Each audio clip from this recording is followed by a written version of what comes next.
થાનગઢના મોરથળામાં ગુપ્ત ખાડામાં છુપાવેલો દારૂ પકડાયો. એલસીબીની મોટી કાર્યવાહી. રૂપિયા 53,400નો મુદ્દામાલ જપ્ત. સુરેન્દ્રનગર જિલ્લામાં ગેરકાયદેસર દારૂ વિરુદ્ધ પોલીસની સખત કાર્યવાહી ચાલુ છે, ત્યારે લોકલ ક્રાઇમ બ્રાન્ચે થાનગઢ તાલુકાના મોરથળા ગામની સીમમાંથી એક મોટી કાર્યવાહી કરી હતી, જ્યાં જમીનમાં બનાવેલ ગુપ્ત ખાડામાંથી દારૂનો જથ્થો ઝડપાયો હતો. તારીખ 14 એપ્રિલ 2026ના રોજ સુરેન્દ્રનગર લોકલ ક્રાઇમ બ્રાન્ચે ચોક્કસ બાતમીના આધારે થાનગઢ તાલુકાના મોરથાળ ગામની સીમ વિસ્તારમાં રેડ કરી હતી. પોલીસને માહિતી મળી હતી કે આરોપી દ્વારા જમીનમાં ગુપ્ત ખાડો બનાવી તેમાં ગેરકાયદેસર ઇંગ્લિશ દારૂ તથા બિયરનો જથ્થો સંતાડી રાખવામાં આવ્યો છે.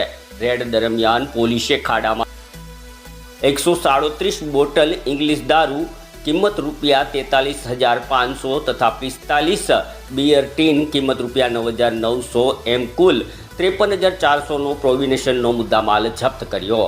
આ કેસમાં મોરથાળ ગામના વિશાલભાઈ જેસાભાઈ રાઠોડ સામે ગુનો નોંધવામાં આવ્યો છે, તેમજ અન્ય સંડોવાયેલા આરોપીઓની શોધખોળ હાથ ધરવામાં આવી છે. આ સમગ્ર કામગીરી સુરેન્દ્રનગર ઇન્ચાર્જ જિલ્લા પોલીસ વડા વેદિકા બેહાનીના માર્ગદર્શન હેઠળ કરવામાં આવી હતી.